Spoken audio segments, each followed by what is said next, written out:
Hello and welcome back to Pillars of Eternity. So, we have to level up Pelagina. So, athletics was what we were doing, but she doesn't have any more points we can spend on that. We could give her lore, which is an option. It would allow her to use spells a little bit more, or we can give her survival.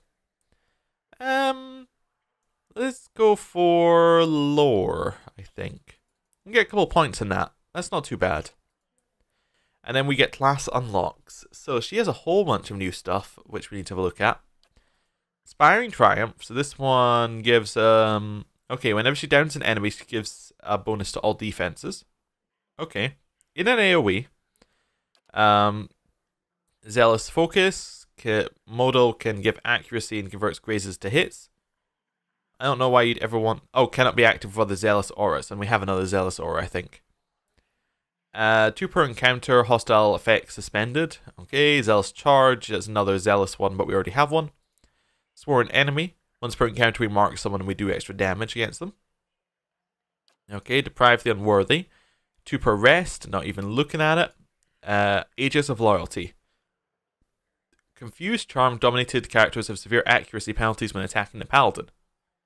Okay. So basically, I mean, if we get charmed, then we would not do a lot. It wouldn't do a lot against the Paladin. Characters hit by self remove charmed. Oh. So, yeah. It would do minimal damage. So it'll do the lowest possible and will remove the effect. Could be useful. Reviving Exoration. Commands an unconscious ally to get back up.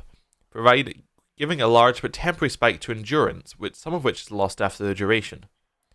So it gives them a lot of endurance, but then 53 endurance is lost after a little bit. Oh. Yeah, that's actually really useful. That's a revive. Coordinated attack. Gain accuracy granted to ally attacking the same target. That's really useful. I think revive might be more useful, though. It allows us to bring back a lost fight. So, now that we've finished our first quest, let's talk to the Records Keeper. Good day to you. A taciturn man with grey hair paused over a tome that he's just withdrawn from one of the shelves. He glances up to you with baggy eyes. Yes, this is something I can pull for you. I'm looking for militia records from the time of the Saints' War, trying to find out what happened to someone. The man clears his throat. We've had a number of inquiries about such information. I'm afraid we've had to bar access to the public. It seems there's quite a number of people in the Deerwood who bear ill will towards the Red Syrians. It would be irresponsible to surrender their names to just anyone. Many came here to settle here as refugees. Perhaps if you were more established in Defiance Bay, things would be different, but I have no reason to suspect you could be any different from the others. Oh, we got perception. There's something particular about the Record Keeper's inflection. The differences are subtle, but it does not sound like any native Deerwoodian you've heard. More perception. As the Record Keeper gestures, you notice faint scars on both of his wrists where shackles were once collapsed. Those scars on your wrists, you were a prisoner? Was once. Now I'm happily free to do my job, which for you I'm afraid means you'll have to seek information elsewhere. Oh well, farewell. Hey. Okay, so we need to become more Defiance, we need to become better in Defiance Bay, I think. Yeah, I need more reputation. Now we can actually check our reputation by doing this. Then going, where is it? Is it on the side here? Alright, Defiance Bay, ally, fairly good. Okay. I like House Dominel, merciful brute, moderately mixed. Yeah, that's a way to put it, definitely. Let's go talk to the Duke while we're here. And maybe have a look in this room while we're here. Okay. Don't mind us. We're not allowed to shut the door? Oh, okay. We go in? Hello, Justicar. Ah, well, I'm sure we'll go in there in the future. Do you still have family living in the Deerwood, Eder? No, not these days. Parents left the country years back during the purges. I think about him a lot. It's a shame you and your family suffered, even after the Saints' War ended. You Deerwoodens certainly have a knack for holding on to old grudges. Okay. Just waited for them to finish. Want to see where we want to go next. Probably the Valian Embassy. Yeah. Let's head in there. We've got something to do there. Nobody you need to speak to. Heading nowhere. Right, let's go in. Oh, we probably should check our quest first. Our quest is the Child of the Five Sons. Okay. She wants to speak to Ambassador Agassi at Valian Embassy for help in pursuing more serious threats to the Valian Republic. Okay. Oh, we're allowed to take things. Gavlan Rig. Okay, we haven't read this one. Mention a name, Rig, in Erdlenfath, and you will be told stories of a glorious freedom fighter, an Orlan who used his tactical savvy and battle training to protect the Glenfathan from the encroaching evil of the invaders of the Deerwood. Ask someone in the Deerwood about him and you hear angry retellings of the exploits of the underhanded, dirty fighting Orlan who terrorized Deerwooden citizens. This conflict is what legends are built on, and Gavlan Rig is the stuff of legends. The Broken Stone War began from a misunderstanding between the Glenfathan, who lived in the Deerwood, and the Ederian colonists who were moving in. Tensions were already high between the two groups as the Ederians claimed the land of the Glenfathans. Said they already owned. Add it to the Glenfathan taken and forced into slavery by the Ederians, and it was only a matter of time before something snapped and sent two groups to war. There was the occasional skirmish or fight between isolated groups, but no real conflict until the Broken Stone War. Whether intentional or not, Ederian farmers clearing land for their crops knocked over and destroyed one of the ancient menhirs that dot the countryside. The Glenfathans, who revered the ancient structures in the Deerwood, reacted swiftly and violently, led by a particularly fanatical fang by the name of Reg. While this war was short-lived and the Glenfathans were ultimately not victors, Reg and his forces were able to eliminate a significant number of colonists. After the war ended, Reg was appointed the Galfen, or leader of the Glenfathan tribes. His leadership skills and prowess in battle earned him the respect of all tribes of Erdlenfath. Because the tribes were unified behind him, he was able to move and coordinate their warriors in a way that organized them into such an efficient team that Ederian colonists lived in fear of his next attack. His name and reputation spread throughout both lands. Over 2 years following the Broken Stone War, Reg and his forces used deception, misinformation, and straightforward guerrilla tactics, killing hundreds. The reigning Earl sent word to the Fernicoin saying that something must be done before more nobility is killed. But Red continued to terrorize the colonists, and it seems the campaign will never end. That is, until he encountered Edrang Hadrit. Alright. Cool. Hey. Vincent Agassi. Oh, that's the one we have to speak to. Hello. Ambassador Agosti, I would speak with you on a matter of some urgency and great importance. Sighing, as though remembering some heavy burden, Vincent crossed his arms before replying, Pelagina, if this is the same matter we previously discussed, I doubt I will be convinced any more easily.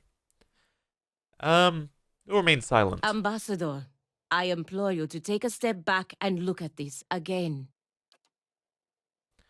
Enough. We are not going over Defiance Bay's animancers again. The Duke Bell's desires have not changed since the last time we spoke. If you haven't heard, word of your insubordination has already reached the ears of the Duchessa of Bayagepi and the Duke of Salona. There are murmurs you cannot be trusted to fulfill your duties. Must this talk reach the shores of Sperento? Pelagina's aggressive demeanor drains to a state of shock and worry, but she remains silent. We'll say nothing. We'll let her handle it. What is it the Duke's need of me, Ambassador? The Deerwood's instability has created an opportunity for us to take over the trade with Erdlanfath.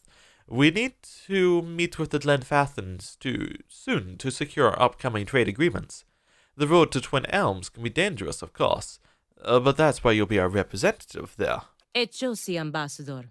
But won't this provoke the Deerwoodins?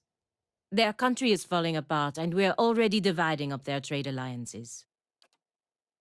Provoke them into what? Go into war? Through no fault of the Republic's, the Deerwood's armies have been deprived of an entire generation of soldiers. It would be foolish not to take advantage of the situation. If we don't, the Red Sarens will.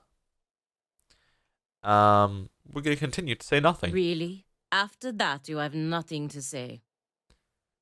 We're going to shrug. She raises an eyebrow and clenches her jaw but remains silent. Pelagina, he shakes his head. Go to Twin Elms, speak to Anamenfath, impress upon her the instability of the Deerwood, and reassure her of the Valian Republic's desire to open safe trade. Of course, Ambassador. I know you planned on investigating this crisis together, but I hope you understand Pelagina's responsibilities. Oh, we could, wink obnoxiously at Pelagina. I understand completely and make sure she completes this important mission for the Dukes.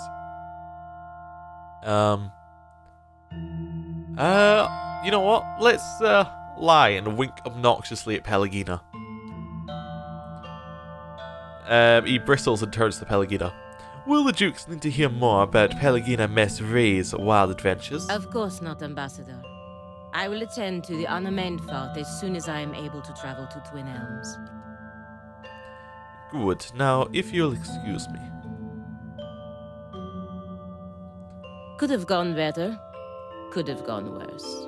Not that you helped put up much of a fight. Yeah. I think you're in the right, but I don't want to make the Ambassador any angrier. Enough wisdom for both of us. Now, I just need to find out how to get to Twin Elms before the Ambassador loses his patience. Still, I fear that making this deal with the Lenfathans will further weaken the Deerwood, and will make trouble for the Republics in the years to come. Yeah, follow your heart. Do what you believe will be best for the Republics. I wish I knew. Okay. Well, we haven't been to Twin Elms yet, so that's quite a long way away. Did we ever speak to Pelagina? I don't know if we did. Need something? I was wondering about your order, the Brotherhood of the Five Sons. Back in the Republics, we called it the Firminas Mes Kant Sulios, the Five Sons of the Duke's Bells, the great dukes who ruled over the most powerful republics, Berento, Anasense, Salona, Orzia, and Revua. The Duke's Bells kept the republics moving forward, keep us at the forefront of trade and technology, keep us strong against our rivals. We brothers are sworn to aid and protect them for the good of the republics and their citizens. You say brothers, but my breastplate bulges in the wrong spot. She cracks a small grin. I may look like a woman and sound like a woman, but according to the Republic's laws, I'm not. What they call godlike, people like me, we can never bear children, so we can't be real women. For what that's worth. Most women in the Republics, if they cannot bear children, it's like the sun has set on their lives. And for what it was worth to me, freedom. The Brotherhood has a prohibition against women entering, but I was allowed. Many resented the decision, but I learned long ago not to care. I want to ask something else about the Brotherhood. She nods sharply. How does it work with 5 dukes? They can't agree all the time. She throws back her head and laughs. Ha ha ha, of course not. They argue endlessly in the Sonagretta Ducala. The Brotherhood is forbidden to take sides in their debates. Not that I'd want to. I'd rather risk life and limb fighting the Republic's enemies than listen to the drawn-out lectures of the Ducal Congress. Our loyalty is not to individual dukes, but to the dukes as a whole, to their collective will and resolutions. We follow the mandates of the Ducal Congress. The individual dukes direct us, but they have an understanding of how we are not to be used. Okay, let's ask you something else. So what is so great about the Valian Republics? Long ago, the Grand Empire of Valia thrived. As the empires collapsed into the warring states of Old Valia, much of that old culture was lost. The old Valians see grandeur in the acts of their forebears, and believe it elevates them. They are tired people from a fading time. There was once beauty in the great cities of the Empire, but there are few alive today who ever saw it.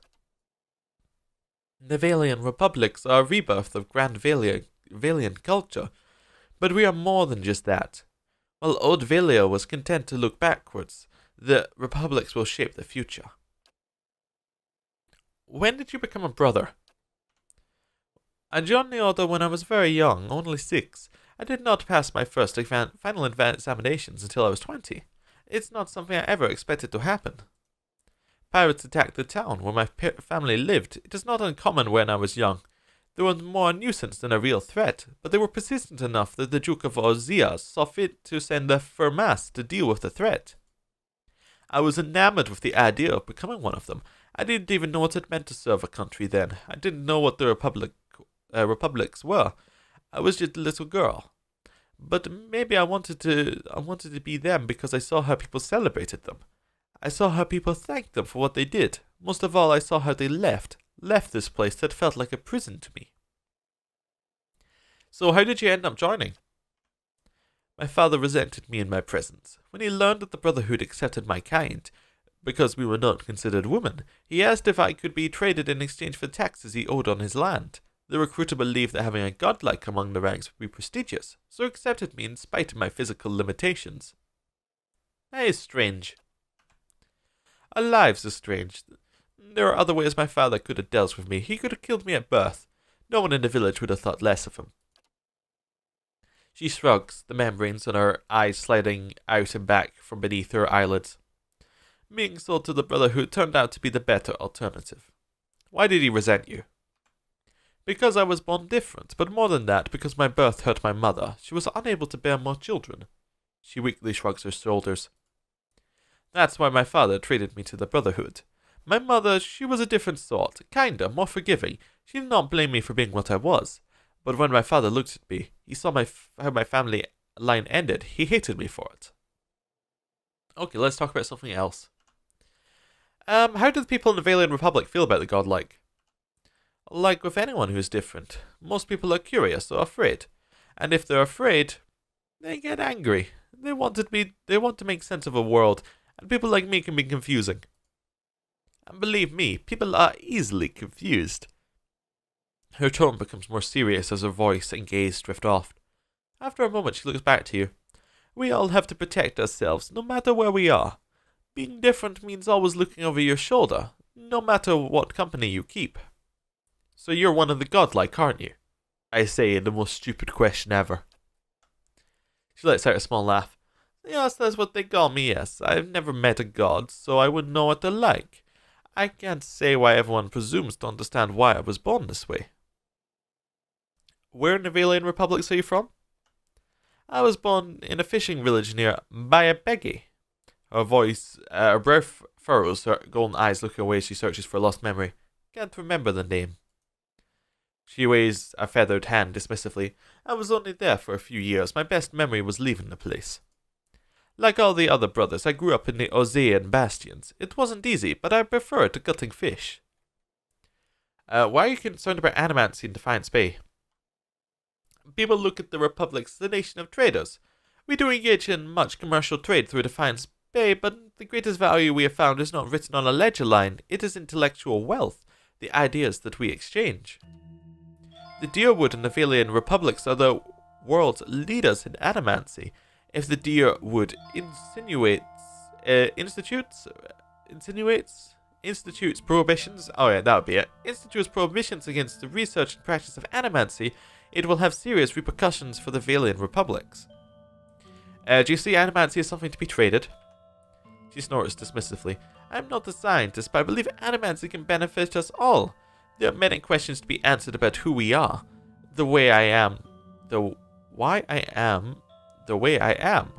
If we can answer them, maybe we can make life better for everyone. You don't think there are dangers of animancy? Of course it's dangerous, but we who live on the Eastern Reach, we are the children of pioneers. We sought out the danger. That is why all of the best research must happen in the new world. Okay, let's talk about something else. I'd like to know your opinion on something. Oh, we can just generally ask opinion, okay. Ask and you will know. How do you think things are going? I'm glad you know how much can be gained from diplomacy. In the Brotherhood, we are taught to keep our physical strength in reserve and use wits and words to navigate our way through most conflicts. She raises a feathered finger to emphasize the point. There will always be a time for war, but I'm glad to see you have the restraint not to succumb to desire every time the opportunity arises. You spent a lot of time in the Deerwood. What do you make of it? It is not the Republic's, but the Deerwood is one of our closest allies. We trade more of the Deerwood than any other nation, and we have no greater ally in supporting animancy research. I still do not understand the Deerwooden obsession with revenge and feuds, nor the widespread hatred of Orlands. The Orlands from Ed Lenfath fight for their homes and their culture as everyone would. They fight dirty, but I would too if all my enemies were twice my size. Do the Republics view the Edir Empire as a threat? We used to view the Empire as a threat. Since the revolution in Deerwood, the Republics have benefited from the shield the Deerwood provides. It is another reason why I fear the fall of Defiance Bay. If the Deerwood is weak, Edir will surely test the Republic's dominance in the Eastern Reach. What do you know of the Rauatai? They've done impressive things with cannon and artillery, and some of their ship designs are interesting, but they shout too loudly over minor accomplishments. No one seriously questions the Republic's control in all sea lanes in the Eastern Reach. Okay, cool. We know a little bit more about her now, and a little bit more about the Republic. Okay, let's have a little look around, see what else we got here. Diplomats. Oh, we can take stuff here. Selected correspondences of Giftbringer Eden. Sing, O ocean waves of Andra's sorrow, of her unrequited love for the unattainable moon. Sing of the ocean's sorrows we may forget our own. Each day the tides reenact Andra's longing for the great moon.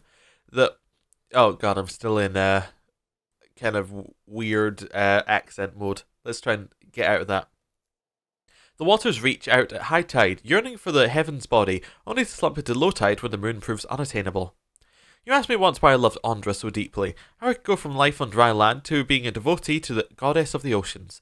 I sing of the ocean's sorrow so I may forget my own. It is Andra's message that speaks to my heart. I have devoted my life to helping others discard painful memories, for that is the gift Andra gave me. When I lost my young daughter, my wife and I were inconsolable until a gift bearer offered to take my toddler's toys and cast them into the deepest waters.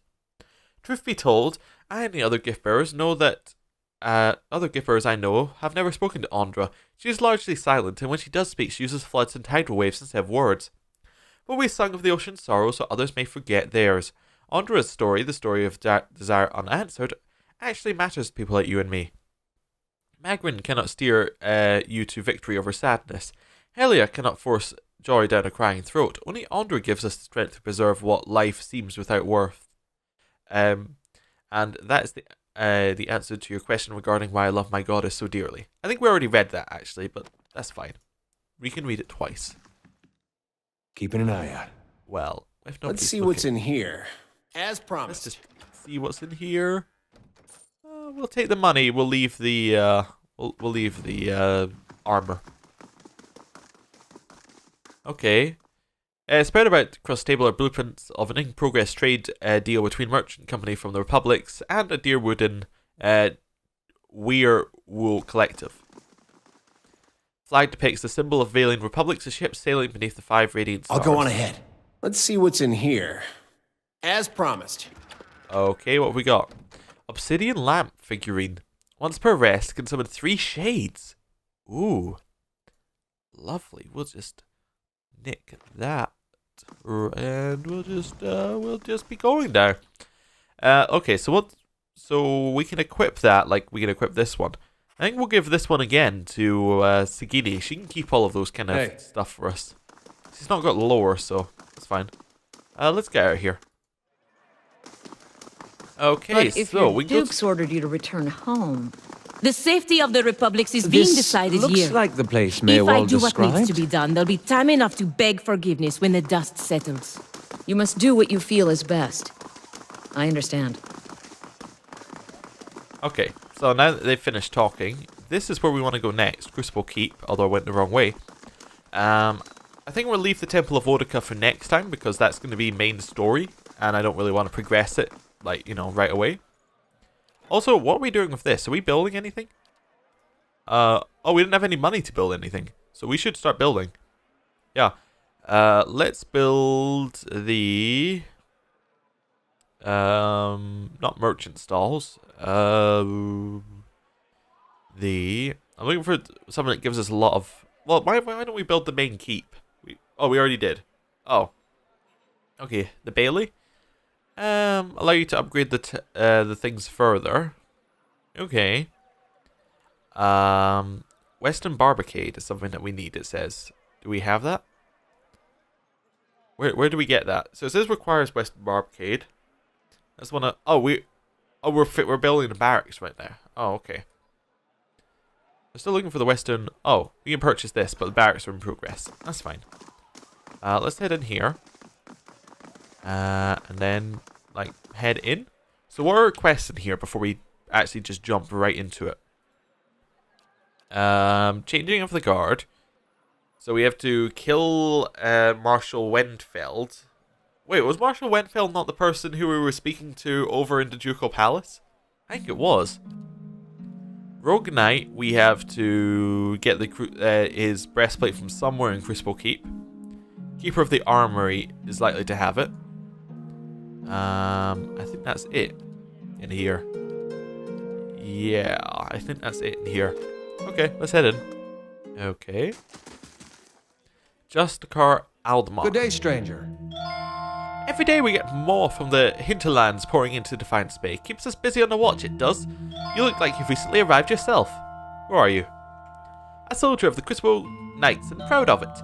I help keep everything running in the keep so that Commander Cliver can focus on more important matters. Looking for something or just knocking the dirt off your boots? What goes on in Crucible Keep? Is the headquarters of the Crucible Knights. It's where we store arms and armors, both many of our soldiers bunk. Commander Cliver's in the back, making plans, as usual. He scratches a scarred cheek. You find the forge at the west end of the building, along with our master smith, Dunstan. There's also a shrine to Golem if you're the praying type. Tell me about the Crucible Knights. We're the defenders of Defiance Bay. We're not exactly a formal knighthood, but don't tell Commander Cliver I said that. We're the first organised militia to oppose Ederian rule, and today we're the largest force in the city. Our soldiers undergo years of combat training, and our officers are required to have their souls read by that criter down in Dunred Row. What's this about Dunred Row? Just a requirement of the Crucible Knights, so the higher-ups know there's nothing messy built into your soul's past. Keeping the ranks pure is fine by me, and you're supposed to be more careful in hiring their ciphers. What's wrong with their ciphers? He shifts weight and glances at the empty halls. They're mostly Orlans. I'm sure they're talented enough, but you just can't trust them. Hostility's in their nature, and they've learned to hide it over the years. All I'm saying is that they should at least be supervised by other folk. That's reasonable enough, isn't it? Yeah. Will the say sounds fair enough? Exactly. But it seems you can hardly make a simple statement like that without someone wanting to draw steel over it. That's all. Yeah, we don't want to make an enemy of them, especially if we want to assassinate someone here. It would be difficult if they're all hostile. Okay. Can we see what's in here? Alright, so we're going into the forge. That's fine. That wasn't the button I meant to press. That was that one. Okay, cool. Dunstan. Hello, Dunstan.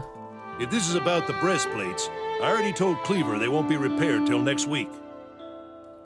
What'd you do here? I'm a forge master. I'm a master smith for the Crucible Knights. But the way I see it, I'm also keeping up with our old traditions. The first members of our order were smiths.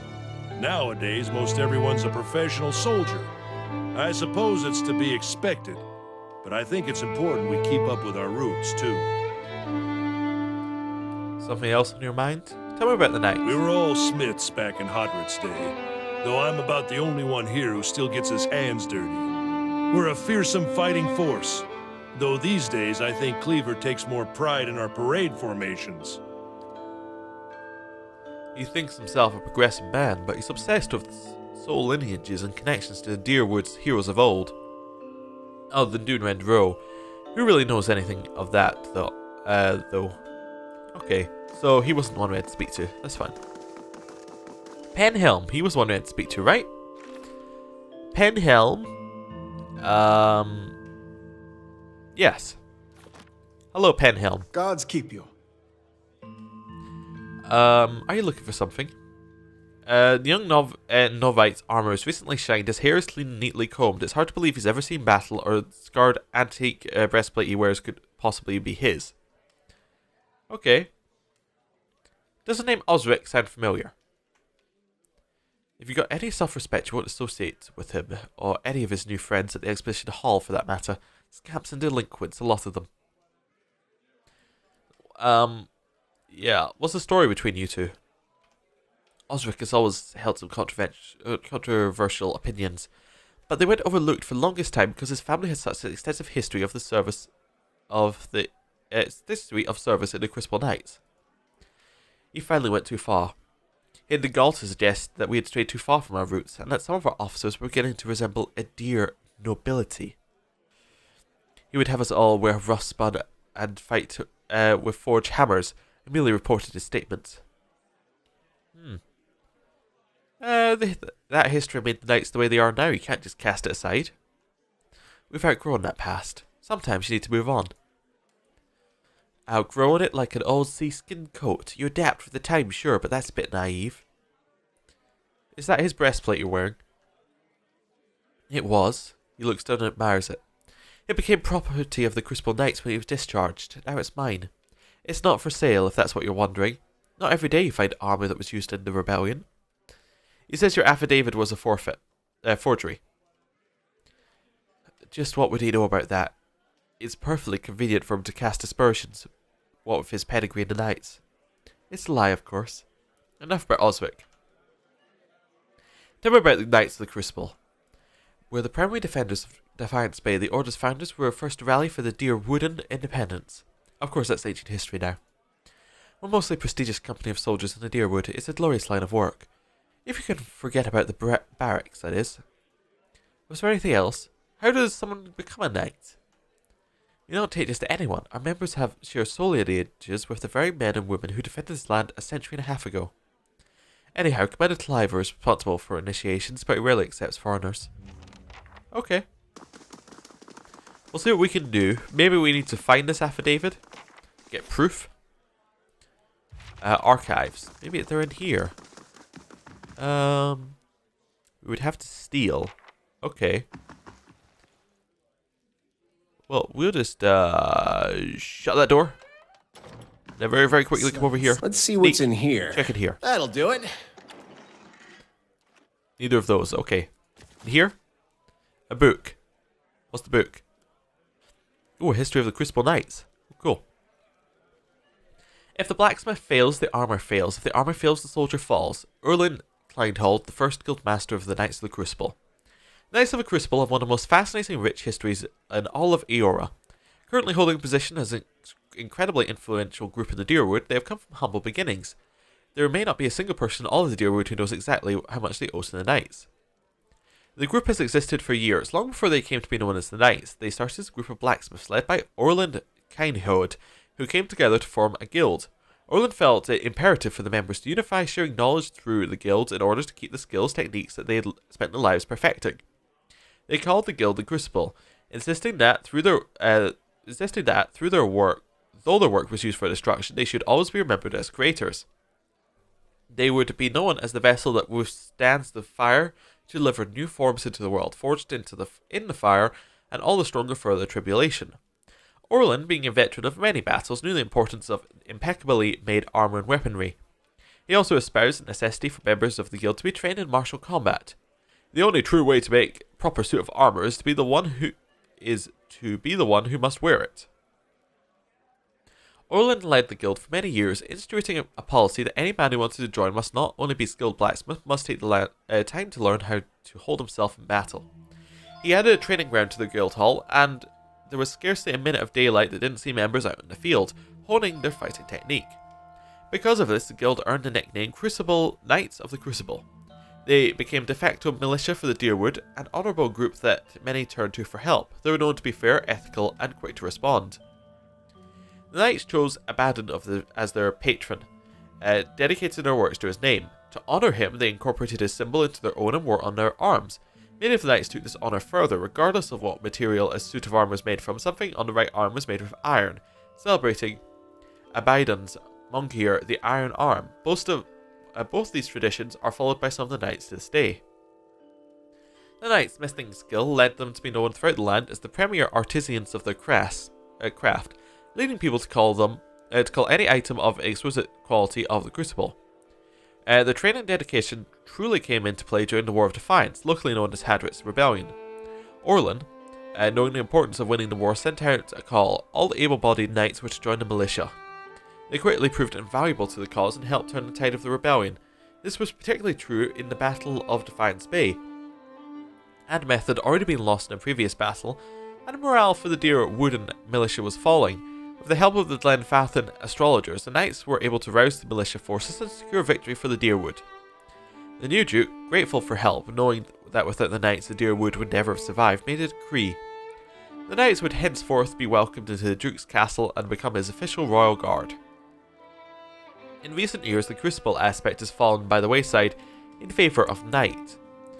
The requirements that the members be proficient in both smithing and martial combat is loosened to the point that anyone who applies is guaranteed entrance, even if they possess little or no smithing experience.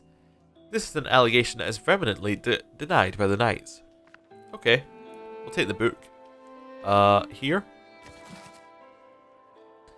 Penlift's Affidavit.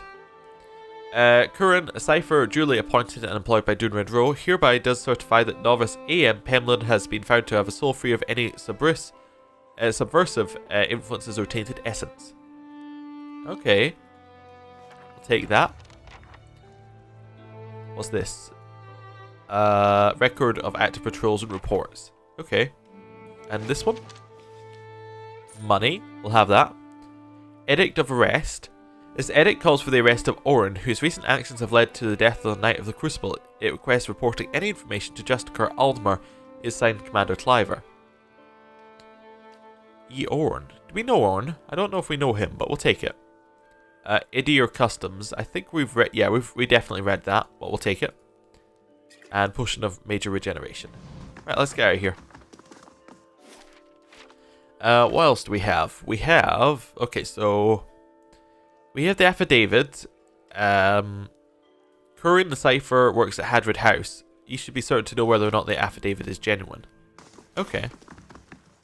What we got here? Barracks. We got Justicars. That's fine. In here we have... Keeping an eye. Barracks. I'll have this open in no time. We weren't stealing. No, we weren't stealing at all. Now you just go walk out here while we yeah. You walk out here and we'll just close the door. Make sure there's not a draft. And quiet. Okay, what's in here? Don't want it. Okay, next one. Let's see what's in here. Yep. That'll do it. We'll take the money and take the right. Let's see what's in here. Next one. That'll do it. Money. Yep. Take it. This one. Let's see what's in here. That'll do it. Money. Good. Oh. Yeah. Well, it's a shame. Someone appears to have robbed your place. Oh no. What an awful shame. We got the war room and we got the training room. Let's have a look at the training room.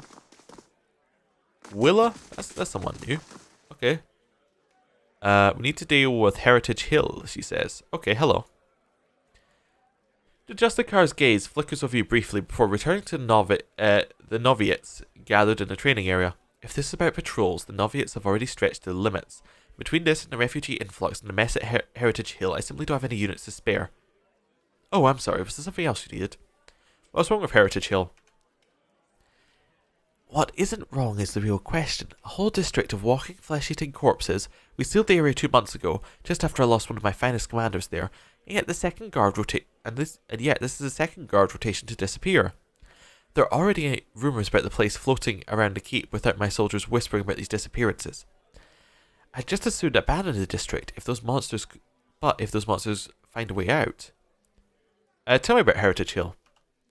Used to be one of the most prestigious districts in Defiance Bay, but a few months ago the residents all went mad, started eating each other and anything else that had the bad luck to wander into the district. I've never seen anything like it.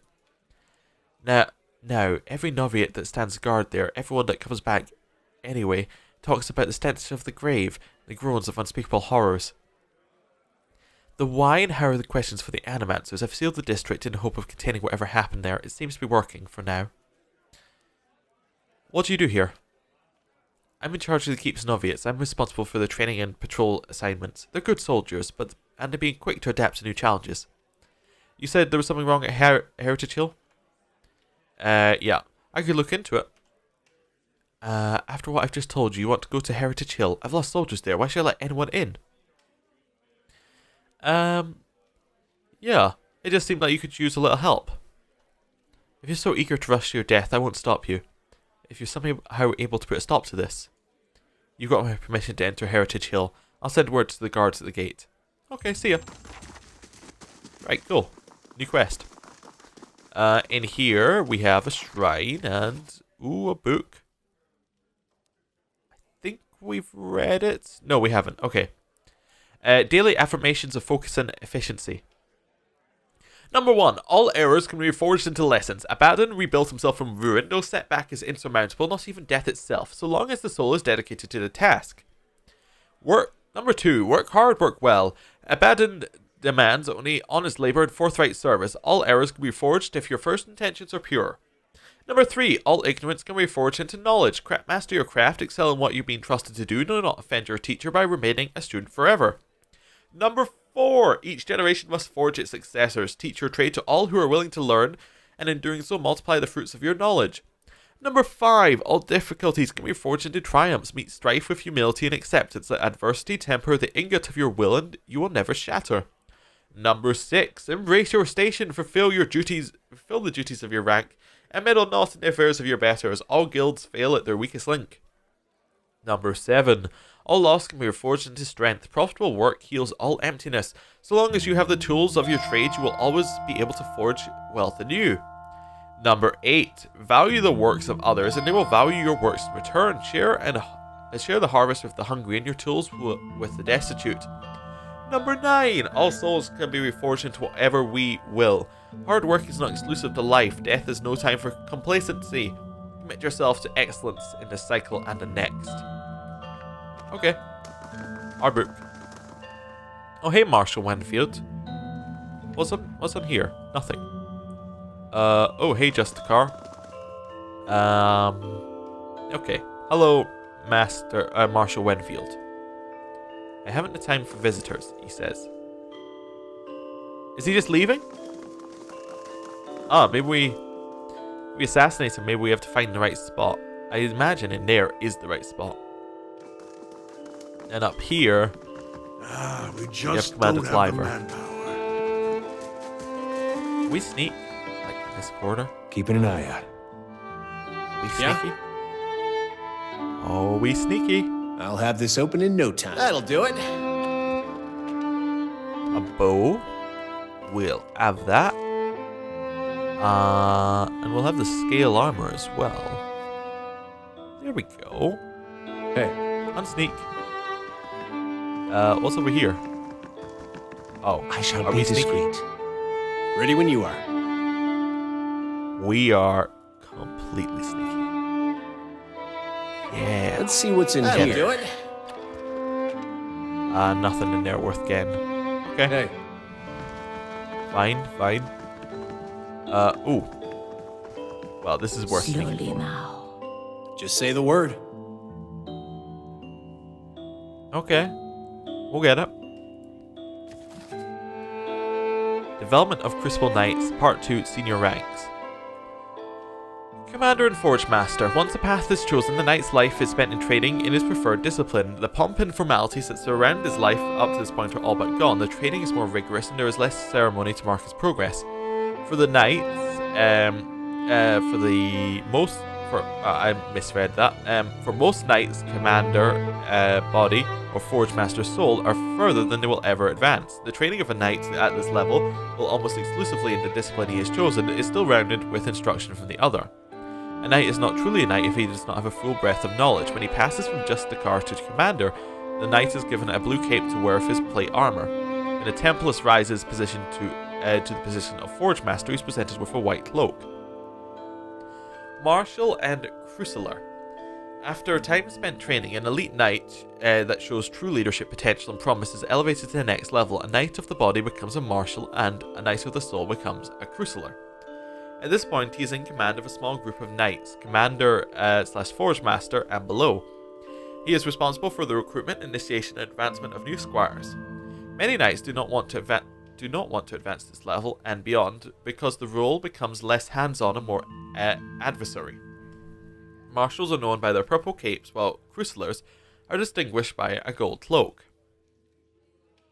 Lord Justicar Grand Templars, a marshal or crusader that shows true and efficient command over the knights in his keeping, may be offered the position of Lord Justicar of the body or Grand Templars of the soul.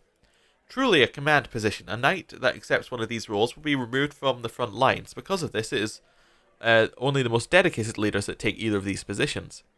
Lord Marshal or Grand Crusader. There's not a single knight that oversees the entire group. The responsibility is split between the Lord Marshal body and Lord Crusader soul.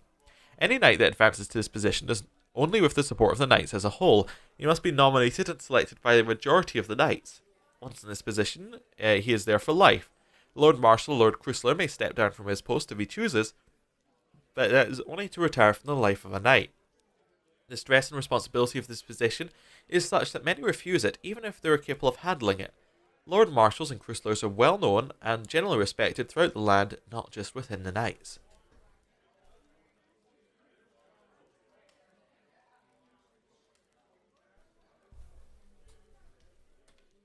Interesting. Right, we'll take that. Over here. Oh, we're just allowed to take this. Edict of Arrest for Eora. Again. Alright. And Development of a Crucible Knight, Part 1, Lower Ranks. In recent years, the Knights of the Crucible have evolved as a group. No longer concentrating solely on blacksmithing or combat training, they have adjusted their focus to help initiates develop their souls as well as their bodies. From initiation, there's a well-defined path to the top of the order. Squire.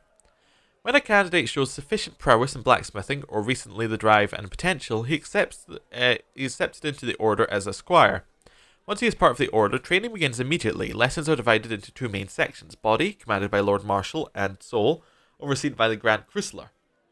At this point in their progression, only the uniform of the squire is allowed is a simple cloth uniform displaying the knight's colours. Novitiate. After sufficient training, the squire is given a 3-part test. He must prepare a broken piece of armour, he must recite the canticles of Abaddon from memory, and he must be able to land a blow on a novitiate in combat. If he succeeds in all 3 of these tests, he is promoted to the position of novitiate. At this point, he is given his first official piece of Crucible armour, a brigandine. His training now doubles, as only the most valiant of candidates makes it through to the next level.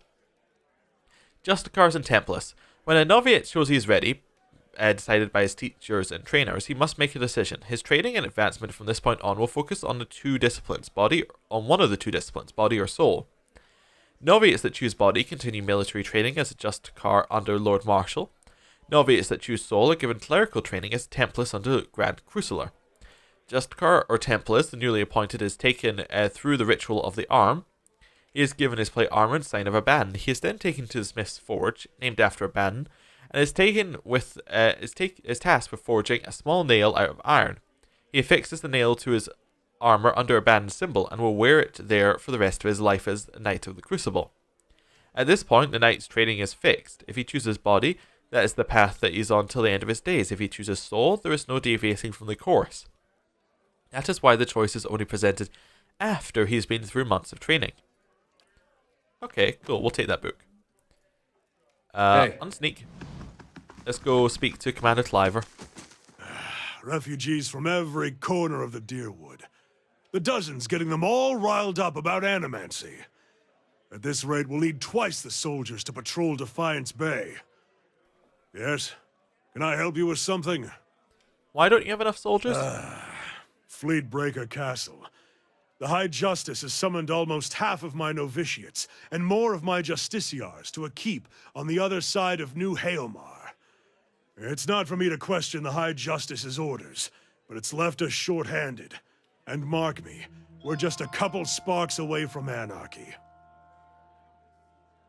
With so many newcomers, can't you recruit more soldiers? More recruits means more trading. Which means more time from experienced soldiers that I don't have. Anyhow, I hardly see how any of this is your concern. If you got time to ask me about it, perhaps you got time to do something constructive. Forge Master Dunstan is working with Animancy Scholar to build what we're calling Forge Knights, warriors that can patrol our streets without suffering fatigue, disobedience, or fear. Some agitator throws a rock at them, we don't have to worry about things getting out of hand. He's constructed the armor, but we need the scholar's research. Unfortunately, she hasn't been around the last few times my noviates have checked. Vianna lives with the rest of the Scriveners out in Copper Lane. I haven't found the soldiers to spare at the moment. Go to the Scrivener's dormitory and see if you can find her. When you get the research, bring it to Dunstan. This is his area of expertise anyway. Animancy is tolerated in most parts of the Republics, but some Valiants prefer the community in Defiance Bay for the research. I hope she hasn't been forced out the city, or worse. Once you have brought him the research, he can sell you any arms or armor if you have need. He forges and repairs all of our equipment. You won't find a more capable smith in Defiance Bay. Or is there something else I can do for you? You're in charge of the Crucible Knights? You're in Defiance Bay anyhow. The High Justice is the leader of our order, but he's currently stationed at Fleetbreaker Castle. My job is to oversee the forces in Defiance Bay and to keep order for the Duke. Tell me about the Knights of the Crucible. We're the only professional army in Defiance Bay, or in the Deerwood for that matter. We defended the city in Hadrit's day. We've improved our training since then, but Dyrwood Row can certify many of our officers come from good Dyrwooden fighting stock. Now we're responsible for patrolling the city and keeping the peace. With so many refugees pouring in from the countryside, that's become more important than ever. Unfortunately, that's earned us enemies, particularly among the dozens and some of the more enterprising families in Defiance Bay. What do the dozens have against you? the demagogues and troublemakers. They forget that Defiance Bay is one of the largest cities in the world, and not some frontier outpost. Most of them are mercenaries on a good day, and street thugs the rest of the time. Needless to say, they have no patience for law and order. Tell me about these enterprising families. House Dominel mainly. Namely, they're one of the city's oldest noble families and largest criminal organisation. Their patriarch, Gedmar, has been trying to take advantage of the turmoil to expand his operations. We kept on top of him, and he hasn't been too happy about that. I see. Well, talking about that, we do have one of your marshals to murder, so let's go and do that. Where are you, Marshal? Hey, Marshal Wenfeld, where are you off to? No, you don't want to head up here. Here's too far away. Yeah, this isn't where you want to go. I haven't time for visitors. Please move on to be alone somewhere. Possibly praying. Praying would be good. You want to go pray? Yeah, you want to go pray. Quick save. We are gonna kill him so good. Leave it to... Go get him. Right. Sagini, I'm gonna instantly go in with the wounding shot. Edier, knock him down. We want to blind them. Pegina, we want you to use your flames on them. Durance, just go hit him this time. I say Durance, use Holy Radiance. Aloth, you hit him. Wolf, go hit him. Go hit him. Do it. Yep. We almost got him. Eddie, or knock him down again. Beyond seek. Again. One more hit. We got him. Combat ends. We'll just quickly grab his stuff. Crucible Knight Officer Armor. Oh, that might be good for Edier. Well, actually, it's not as good as what Edier's wearing, because Edier's thing gives him all sorts of extra bonuses. But you know what? We'll take it all. All right, Time to get out of here. Hey. Yep, run. Scarper. So, hopefully they don't notice anything. Yep, run. Now this one, did we have to... Oh, we have to go to Hadrit House, so we'll leave him alone. You know what? I think this is a good point to end the episode. Thank you for watching, and I will see you next time. Goodbye.